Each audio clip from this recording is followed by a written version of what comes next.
کوکمون دو سول ره هست. سیم اول برابر با سی انگلیسی در تیونر شده.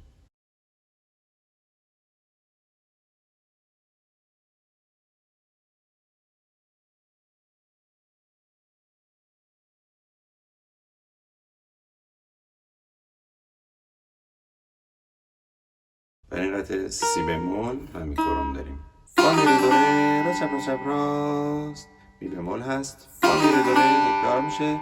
ره دو ره دو سی.